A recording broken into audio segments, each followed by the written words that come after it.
Press the bell icon on the YouTube app and never miss another update. Hello all of you.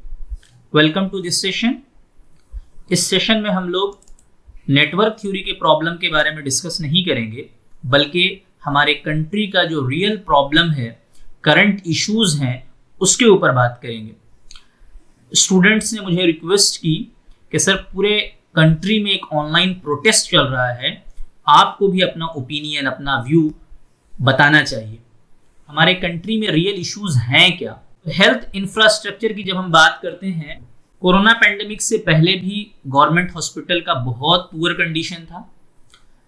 इतने बड़े country को पूरा lockdown कर दिया गया अनप्लान्ड तरीके से, लाखों लोग परेशान हुए, हजारों किलोमीटर का सफ़र किया, बहुतों की जान गई। ऐसा लगा था कि ये जो लॉकडाउन में टाइम मिला है गवर्नमेंट्स को, ये अपने हेल्थ इंफ्रास्ट्रक्चर को ठीक करेंगे, लेकिन सॉरी टू से इस बुरे वक्त में भी हेल्थ इंफ्रास्ट्रक्चर में कोई रिमार्केबल विजिबल चेंजेस नहीं आया।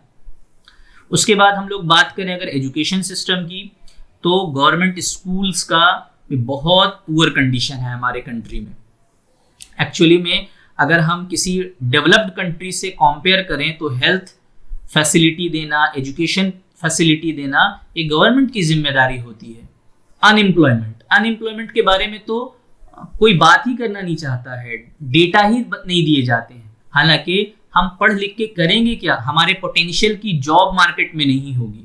वादा तो किया गया था कि 2 करोड़ जॉब्स दी जाएंगी और यहाँ करोड़ों जॉब्स जा रही हैं, कितनों की सैलरियां कट रही हैं। हमारे कंट्री में अनएम्प्लॉयमेंट है, अंडर एम्प्लॉयमेंट है, कॉन्ट्रैक्चुअल जॉब्स है, लेकिन इन तमाम टॉपिक्स के ऊपर बिल्कुल बात नहीं होती है।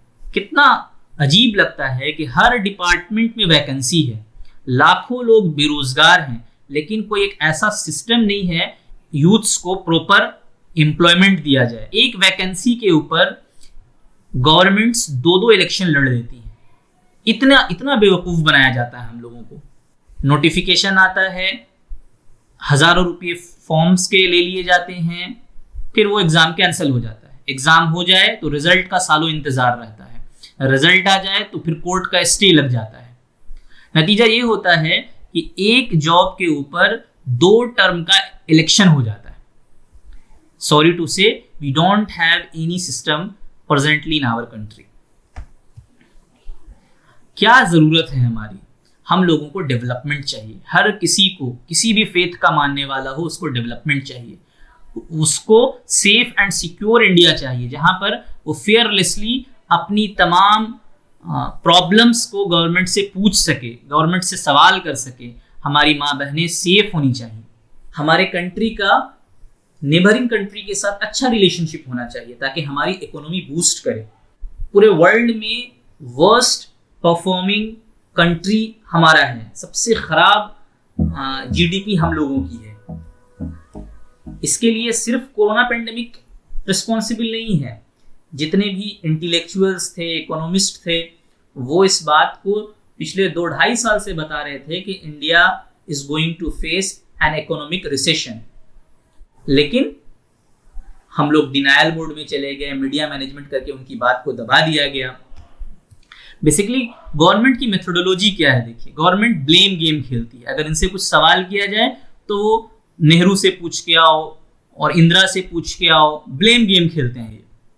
या फिर डिनायल मोड में चले जाते हैं, नहीं कुछ हुआ ही नहीं है, कोई अनएम्प्लॉयमेंट नहीं है, कोई जॉब क्राइसिस नहीं है, कोई हेल्थ प्रॉब्लम नहीं है, सब चंगा सी।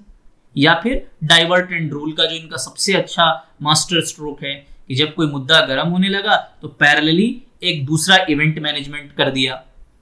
पूरा मीडिया हाउस जो है वही टॉपिक बोलने लगा, और उसमें हम लोगों की भी गलती है। इंडियन सिटीजन्स भी मीडिया प्रोपेगेंडा को सुनकर और बार बार देखकर अपने असल मुद्दों को छोड़कर उस मुद्दे की तरफ चले जाते हैं जो उनका मुद्दा नहीं होता है। अब हम क्या कर सकते हैं? सबसे पहले तो हमको इसी सिटिंग गवर्नमेंट को अकाउंटेबल बनाना पड़ेगा, क्योंकि जब आप सिटिंग गवर्नमेंट है तो सवाल आपसे पूछा जाएगा, इंदिरा और नेहरू से नहीं पूछा जाएगा। कंट्री को पूरे वर्ल्ड में यूनिटी इन डाइवर्सिटी के लिए जाना जाता है। हम लोगों को एक होना पड़ेगा और एक होकर इस सिटिंग गवर्नमेंट से सवाल करना होगा।